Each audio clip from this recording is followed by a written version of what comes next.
విశాఖ జిల్లా పెందుర్తి మండలం సత్యవానిపాలెం సత్తమ్మ తల్లి 2వ వార్షికోత్సవ సంబరాలు. సత్యవానిపాలెంలో స్వయంభూగా వెలిసిన సత్తమ్మ తల్లి గత కొన్ని దశాబ్దాలుగా పిలిస్తే పలికే అమ్మవారిగా, కోరిన కోర్కెలు తీర్చే తల్లిగా చుట్టుపక్కల గల గ్రామాల ప్రజలకు దేవతగా మొక్కులను అందుకుంటూ గతేడాది బ్రహ్మాండమైన ఆలయాన్ని నిర్మించగా నేటికి 2వ వార్షికోత్సవం వేడుకలను ఘనంగా నిర్వహించారు.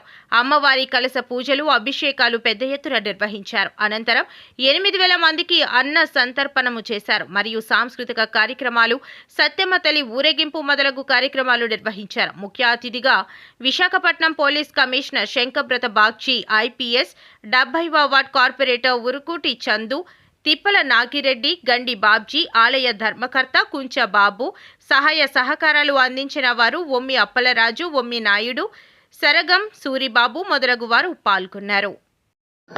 8వ వార్డులో శ్రీ శ్రీ శ్రీ సత్తమ్మ తల్లి పీఠంలో ఈ ఘనంగా పండగ జరుగుతున్నది. అన్నదానం జరుగుతున్నది.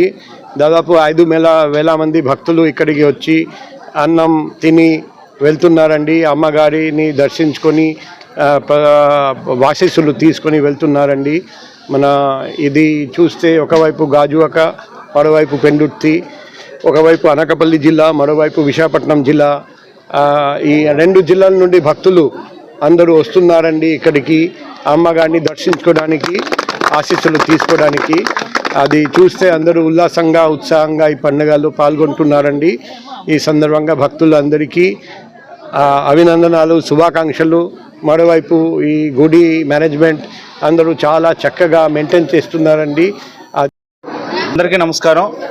ఈరోజు సత్యవానిపాలెంలో వెలిసిన శ్రీ సత్తమ్మ తల్లి అమ్మవారి ఆలయ 2వ వార్షికోత్సవం సందర్భంగా ఇక్కడ మరి ఆలయ ధర్మకర్త, ఆలయ స్థాపకులైన ఒమ్మి కుంచుబాబు గారు ఆహ్వానం మేరకు, ఈ యొక్క కమిటీ ఆహ్వానం మేరకు ఈ యొక్క ఆలయానికి అమ్మవారి దర్శనానికి రావడం జరిగింది.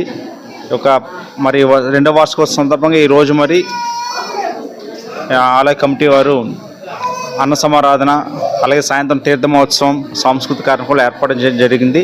అమ్మవారి ఆశీస్సులతో మరి ఇక్కడ చుట్టుపక్కల ఉన్న ప్రజలందరూ కూడా అందరూ సుఖ సంతోషాలతో ఉండాలని, ఈ యొక్క ప్రాంతం అంతా సుభిక్షంగా ఉండాలని, ఈ యొక్క దేవుడి ఆశీస్సులు మరి ఆలయ నిర్వాహకుల మీద, అలాగే కుంచుబాబు గారి మీద, వారి కుటుంబ సభ్యుల మీద, అందరి మీద ఉండాలని చెప్పి నేను మనస్ఫూర్తిగా కోరుకుంటూ, నాకు ఇక్కడికి వచ్చి అమ్మవారి దర్శించే అవకాశం కలిగించేందుకు మరొకసారి వీరికి ధన్యవాదాలు తెలియజేసుకుని సెలవు తీసుకుంటాను. Thank you.